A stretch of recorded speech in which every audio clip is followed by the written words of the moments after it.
Hola, ¿cómo están? Espero que muy bien. Eh, Vamos a continuar con nuestro curso. Vamos a discutir dos aspectos importantes: el análisis del peor caso y lo que es una operación elemental. Ok, pues resulta que el tiempo que consume un algoritmo o el espacio de almacenamiento que usa puede variar considerablemente entre dos ejemplares distintos del mismo tamaño. Eso suena raro en un principio, pero bueno, para ilustrar lo que estoy diciendo, vamos a considerar dos algoritmos de ordenamiento ascendente, el ordenamiento por inserción y ordenamiento por selección. Son estos dos algoritmos.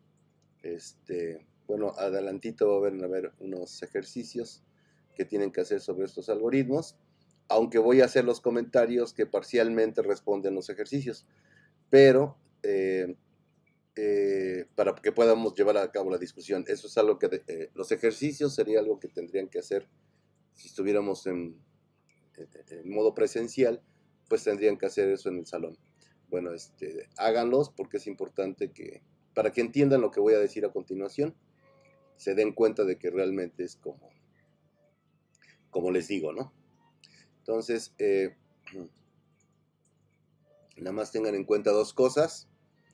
Aquí tenemos un for i desde 1 hasta n-1 y luego un for j desde i más 1 hasta n. En este caso tengo un for y luego hay un while con una condición que no siempre se va a cumplir. Analicen eso, por favor. Y esto tiene las siguientes implicaciones. Bueno, esos son los ejercicios.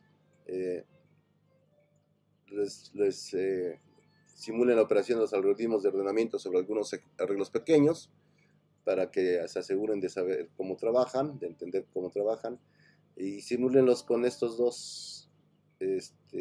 Hagan una prueba de escritorio, pues, sobre los arreglos U y B. Noten que U está ya ordenado y B está ordenado también, pero de forma descendente. ¿Sale? Perdón. Y luego ordenen con un arreglo que todos tienen el mismo número de elementos. Perdón, todos los elementos del arreglo son iguales. Ok. El ciclo principal en ordenamiento por inserción, como lo van a ver cuando hagan los ejercicios, busca sucesivamente cada elemento del arreglo desde el segundo hasta el enésimo y lo inserta apropiadamente entre sus predecesores en el arreglo.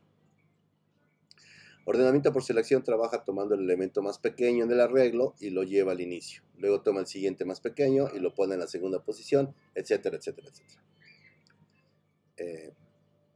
Si tenemos dos arreglos U y B de elementos, tales que U está ordenado ascendentemente y B está ordenado descendentemente, como en los ejercicios que tienen que realizar, pues bueno, cuando lo resuelvan, notarán que ambos algoritmos consumen más tiempo sobre B que sobre U. Por supuesto, el arreglo B representa el peor caso posible para no solo eso, sino cualquier algoritmo de ordenamiento. Ningún arreglo de elementos requiere más trabajo que pues cuando todos están en el orden inverso, ¿no? Sin embargo, el tiempo requerido por el algoritmo de ordenamiento por selección no es muy sensible al orden original del arreglo que ha de ordenarse. La prueba si TDJ es menor que min de x se ejecuta exactamente el mismo número de veces en cada caso. Entonces, la variación en tiempo de ejecución es debida solamente al número de veces que se ejecutan las asignaciones en la parte DEN de dicha prueba. Si programaran el algoritmo y lo ejecutan, encontrarán que el tiempo requerido para ordenar un cierto número de elementos no variará más del 15%, cualquiera que sea el orden inicial de los elementos a ordenar. Bueno, select es cuadrático sin importar el orden inicial de los elementos. La situación es muy diferente si comparamos los tiempos que toma el algoritmo de ordenamiento por inserción sobre los dos arreglos. Ya que la condición que controla el ciclo Y es falsa siempre desde el principio, insert U es muy rápido y consume tiempo lineal, no tiene que ordenar nada, pues ya está ordenado, entonces no tendría que hacer nada. Y por eso es que tomaría tiempo lineal, simplemente recorre una sola vez todo el arreglo, ¿no? Por otro lado, insert B consume tiempo cuadrático porque el ciclo while se ejecuta i menos un veces para cada valor de i. En el mismo, es decir, en ese caso serían muy similares el comportamiento de tanto de select como de insert, ¿no? Ejecutar i menos un veces para cada valor de i, pues eso nos da i cuadrado, ¿no? Bueno, entonces la variación en tiempo entre estos dos ejemplares es por lo tanto considerable. Más aún, esa variación aumenta conforme aumenta el número de elementos a ordenar. En alguna implementación del algoritmo de ordenamiento por inserción, se encontró que consume menos de un quinto de segundo para ordenar un arreglo de 5000 elementos que originalmente estaban en orden ascendente. Pero consumió 3,5 minutos en ordenar un arreglo con la misma cantidad de elementos, pero que inicialmente estaban en orden descendente. Es decir, 1000 veces más. Entonces, ¿qué pasa? Es decir, si pueden ocurrir variaciones tan grandes, ¿cómo podemos hablar del tiempo que consume un algoritmo solamente en términos del tamaño del ejemplar a resolver? ¿Sí? Hemos dicho que íbamos a medir el tamaño de un ejemplar. En el caso de los arreglos, pues el número de elementos que tenemos que ordenar. Pero hemos visto que con arreglos del mismo tamaño, consumen tiempos muy distintos de acuerdo a si están ordenados en orden ascendente o si está, en el peor de los casos, en orden descendente. Hemos visto que algoritmos cambian, ¿no? Si están ordenados descendentemente, pues los dos van a ser cuadráticos. Pero si están ordenados ascendentemente, va a ser, permítame, se los muestro.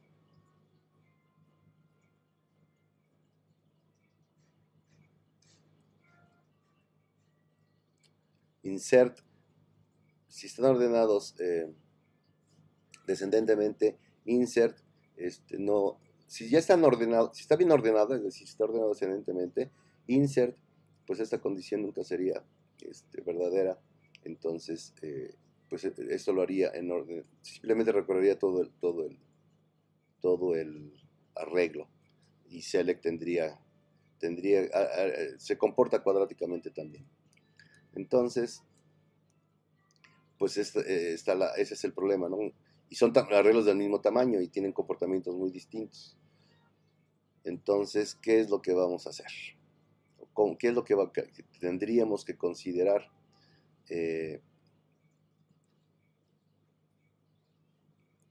Como el análisis del tiempo que consume un algoritmo en función del tamaño del ejemplar del dominio del problema que estamos resolviendo.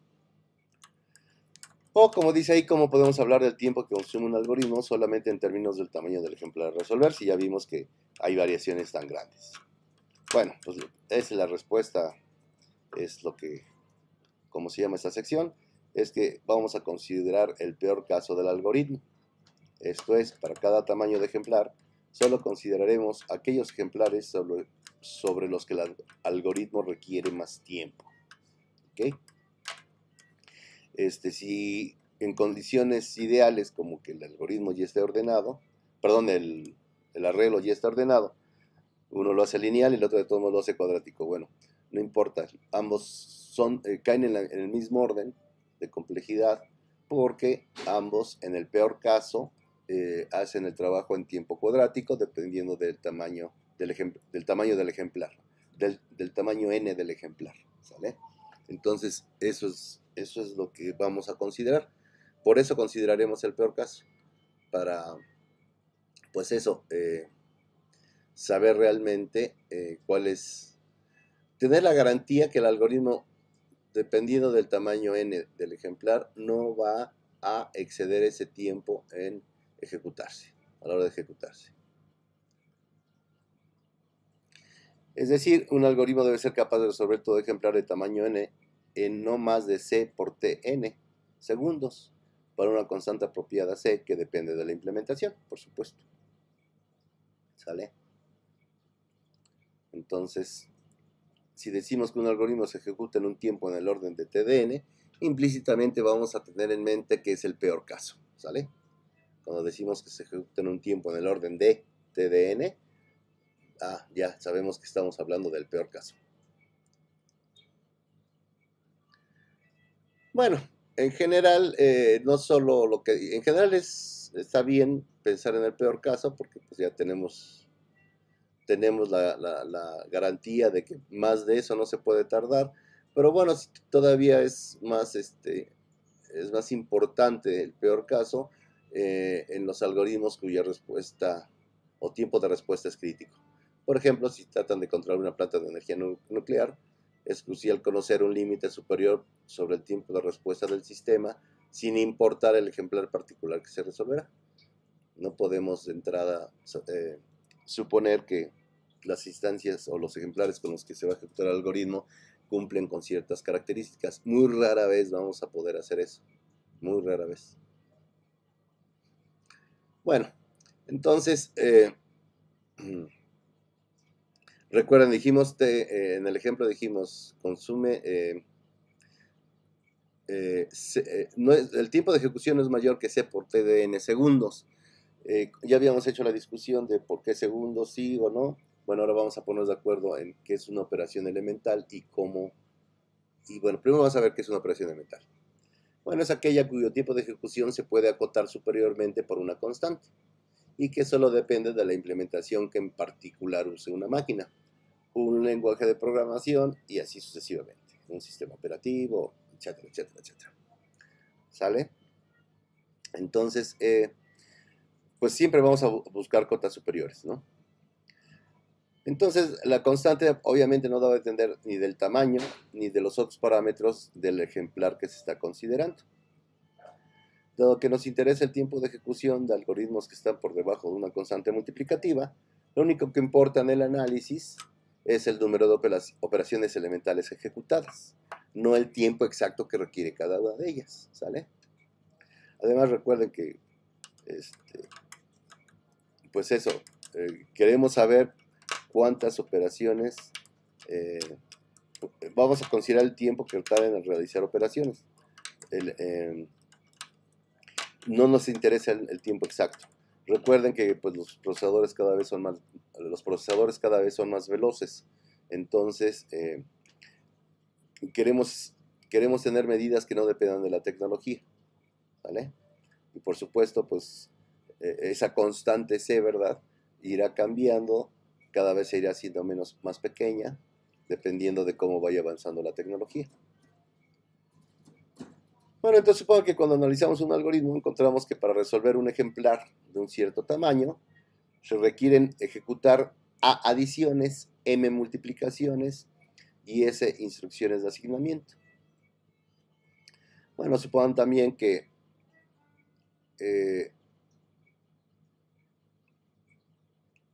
las adiciones no toman más de t sub a microsegundos, la multiplicación no toma más de t sub m microsegundos y los asignamientos no toman más de t sub s microsegundos. ¿Vale? Y bueno, ¿quiénes son TA, TM y TS? Pues son constantes que dependen de la máquina usada. ¿Sí? Entonces siempre queremos generalizar, ¿verdad? No vamos a pensar en una máquina concreta, toma tantos microsegundos, no, porque la tecnología nuestras cuentas nos haría quedar muy mal con ellas, ¿no? Estaríamos exagerando, o sea, cada vez son más rápidas las computadoras, no al revés. Entonces mejor decimos T de a microsegundos y simplemente decimos que T sub M y T sub S son constantes que dependen de la máquina que vamos a usar. Es decir, así se trabaja, así se formalizan las cosas en matemáticas, ¿no? No me interesa le asigno una constante, ¿verdad? y no me interesa las cosas en concreto, sino en abstracto, pues bueno, se va a tardar 3 submicrosegundos. Entonces, vamos a considerar si es así, si es que se tardan estos tiempos, ¿verdad? O no se tardan más de estos tiempos. Entonces podemos decir que la adición, la multiplicación y el asignamiento pueden ser consideradas operaciones elementales. ¿Ok? Entonces ya una vez decimos, bueno, pues operaciones elementales, ya ni me interesa si son microsegundos, etcétera. ¿Ok? O milisegundos o nanosegundos, no me interesa. Simplemente son operaciones elementales, que van a depender, pues eso, de cada procesador en particular, cuánto se tarde. Bueno, pues entonces el tiempo total T que requiere nuestro algoritmo lo podemos acotar de esa manera. Sabemos que el tiempo es menor o igual, debe ser menor o igual que el número de multiplicaciones, ¿verdad? El número de adiciones multiplicado por por el tiempo que se tarda en hacer una asignación. Lo mismo tenemos en el caso de m multiplicaciones por el tiempo que se tarda en ejecutar una multiplicación, y luego S asignaciones por el tiempo que se tarda en ejecutar una asignación.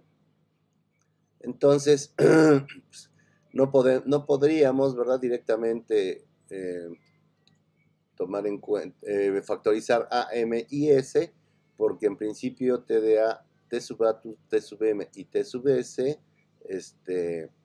estas de aquí, en principio estos son, si bien son constantes, ¿verdad?,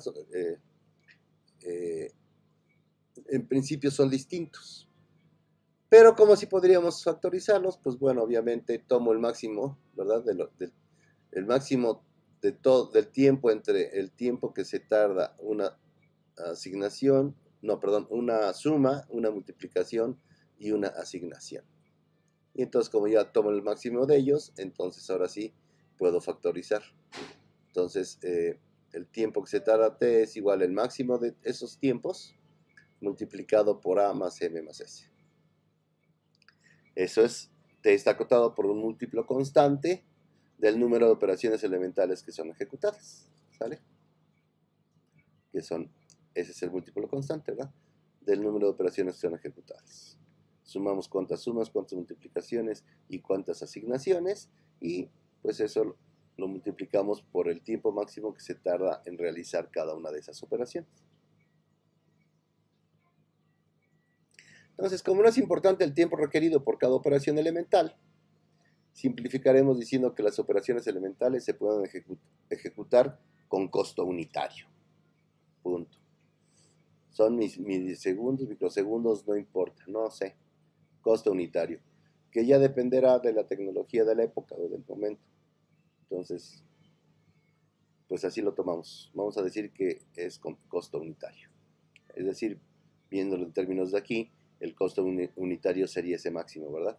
Y el que sea, ese máximo que sea, no importa, voy a decir nada más que es costo unitario. Y ya. Ok, hasta acá todo suena muy bonito, pero aquí vienen unas advertencias, tenemos que ser muy cuidadosos para cómo vamos a contar las operaciones elementales que efectúa un algoritmo, ¿sale? Porque muchas veces una sola línea de código puede corresponder a un número variable de operaciones elementales. Por ejemplo, si tenemos un arreglo T de elementos, n mayor que 0, entonces el tiempo requerido para calcular, es decir, cuando hacemos pseudocódigo, decimos, asigna la X el mínimo de todos los I's entre 1 y N. Bueno, pues el costo, ¿verdad?, o el tiempo requerido para calcular este mínimo, pues crece con respecto de N, ya que si se fijan, esto es una abreviación para esto. Una función, ¿verdad?, que toma en X pone el primer elemento y de ahí recorre desde I igual a 2 hasta N, ve si T de I es menor que X. Si es así, pues lo selecciona como el menor y así continúa, hasta que termina. Entonces tenemos la garantía de que en X queda el menor elemento. Pero pues como pueden ver acá hay un ciclo desde 2 hasta n, es decir, tiene que hacer n-1, recorrer n-1 veces el arreglo, entonces por lo tanto es un algoritmo lineal, ¿sale? Bueno, es un caso. Otro caso, tenemos que algunas operaciones matemáticas son tan complejas que no se pueden considerar elementales. Si nos permitiéramos contar con costo unitario y las operaciones para calcular un factorial y probar por divisibilidad, sin considerar el tamaño de los operandos, pues entonces, por el teorema de Wilson, el cual enuncia que el entero n divide a n-1 factorial más 1, si solo si n es primo para todo n mayor que 1, podríamos probar la primalidad de un entero con eficiencia sorprendente. Simplemente diríamos, si n divide exactamente a n-1 factorial más 1, pues entonces regresamos que sí es primo, y si no regresamos que es falso. Pero pues no, desgraciadamente el costo no podemos considerar como costo de unitario las operaciones de calcular el factorial y la operación de la prueba por divisibilidad, ¿vale? Entonces, pues no es cierto que podamos hacerlo. Sería constante aquí, ¿verdad? Si eso fue, ¿por qué constante? Pues nada más tenemos que hacer tres cuentas. Probar la divisibilidad, 4. Esta restarle a n1 y a eso calcular el factorial, ahí irían 3 más en 4. Cualquier número, independientemente de su tamaño, si fueran de costo unitario, ¿verdad? Entonces, con 4 operaciones siempre, independientemente del n, con 4 operaciones podríamos resolver el problema, pero pues no es así. Entonces, ese es otro ejemplo. Esa es otra advertencia. Bueno, el ejemplo al inicio de esta subsección sugiere que podemos considerar como de costo unitario a las operaciones adición y multiplicación, ya que se asume el tiempo requerido por estas operaciones, se puede acotar mediante una constante. Bueno, no obstante, estas operaciones no son elementales, ya que el tiempo necesario para ejecutarlas incrementa con el tamaño de los operandos.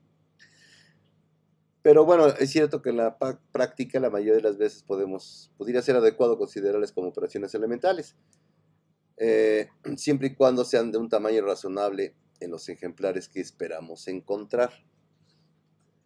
Bueno, de nuevo, 2 ejemplos de ilustrar lo que decimos. Noten, tenemos una función suma n que lo que hace es sumar los primeros n elementos, ¿no? Los primeros n naturales, enteros, empezando en 0. Desde igual a 1 hasta n, lo que hace es ir acumulando en suma, pues eso, la suma de todos los primeros n naturales. La función fibiter es la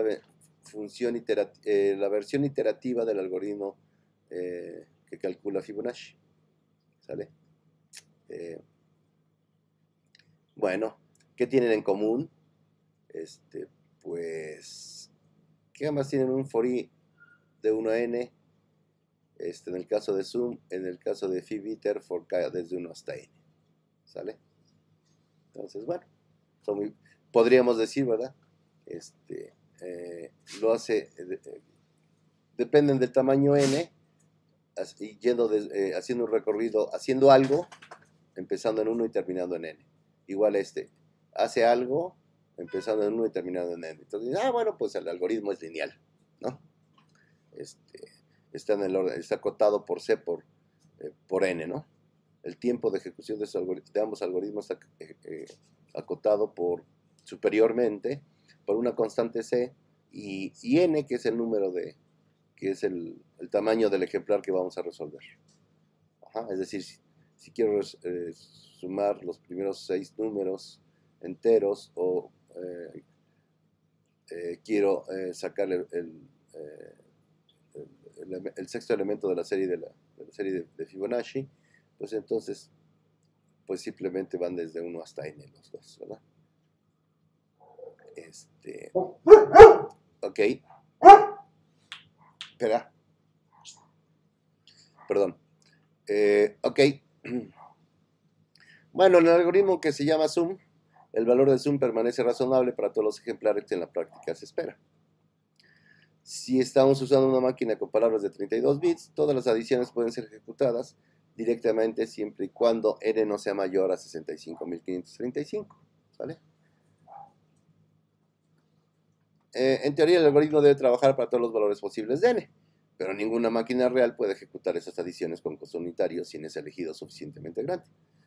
¿Ok? Entonces, el análisis del algoritmo, por tanto, no debe depender del dominio previsto de la aplicación, sino del dominio del problema. Perdón, debe de depender depende del dominio previsto de la aplicación, no del dominio del problema. Es decir, si estamos considerando que no vamos en la práctica, ¿no? En el dominio previsto de la aplicación, donde vamos a ejecutar en el ambiente que vamos a ejecutar nuestro algoritmo, no vamos a esperar números muy grandes, bueno, pues los consideramos de costo unitario, ¿sí? Entonces ya no depende tanto del dominio del problema, sino de lo que estamos esperando. Bueno, pero en el caso de FibiBiter la cosa se pone fea porque simplemente si tomamos n igual a 47, no 30, fíjense que acá decía que Zoom nos aguanta hasta 65, hasta n igual a 65.535. Pero aquí, en FibiBiter, esta suma causa desbordamiento aritmético sobre una máquina de 32 bits para n igual a 47 tan solo. Ajá. Entonces, pues cuidado en lo que escogemos. Bueno, eso se debe, el caso de Fibonacci se debe a que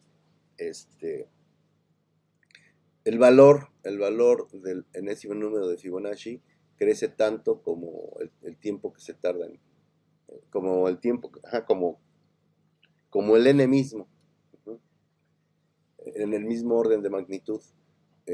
Cuando hagan la tarea que corresponde a esta sección, esta semana, van a ver cómo está el asunto. Fíjense, si vamos a usar FibiBiter con n igual a 65.535, necesitaríamos 45.496 bits para poder almacenar el valor de FibiBiter de 65.535. Entonces, bueno, eso no es realista, pues considera estas operaciones como de costo unitario. Más bien le debemos atribuirles un costo proporcional a la longitud de los operandos involucrados. Bueno, el algoritmo FibiBiter es un algoritmo que es cuadrático, aunque a primera vista su tiempo de ejecución parece lineal. Pero noten que es uno de los casos interesantes, y también eso está en los ejercicios. Cuando calculen, cuando tienen calculan la secuencia de Fibonacci recursivamente, eso se vuelve exponencial. Pero si lo hacemos iterativamente, como en el código que está allá arriba, pues es cuadrático nada más. Aunque aparentemente es lineal, termina siendo cuadrático por lo rápido que crece el valor de los miembros de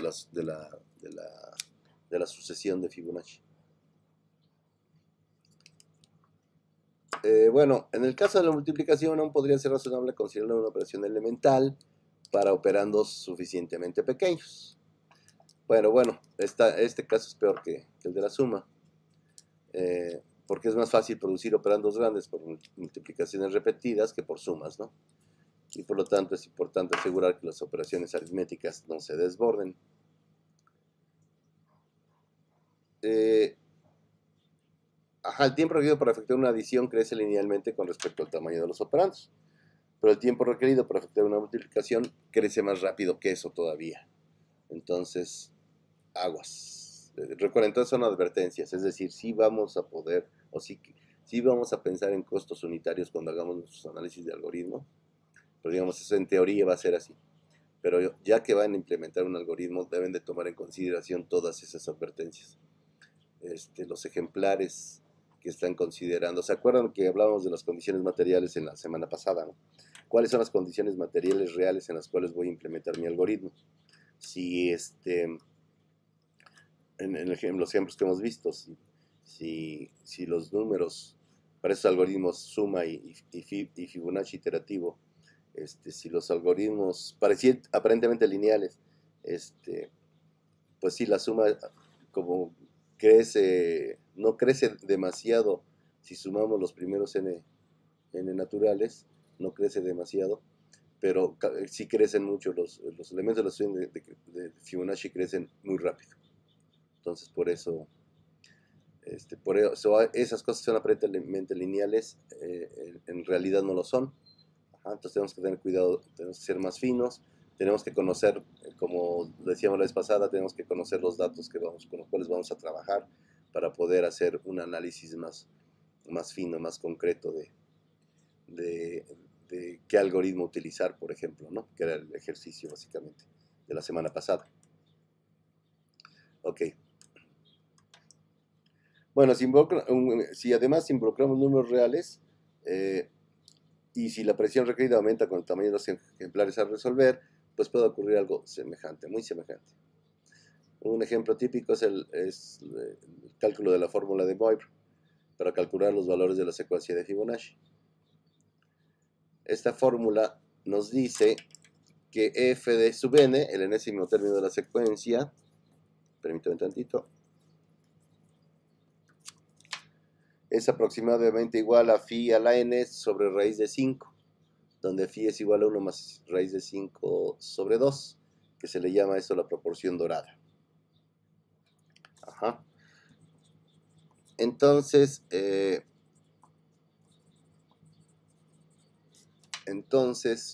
¿qué pasa? Bueno, la aproximación usando de la fórmula de Moivre es tan buena que en principio podemos obtener el valor exacto de f de n tomando simplemente el entero más cercano al valor real que les dé, al valor de punto flotante que les dé.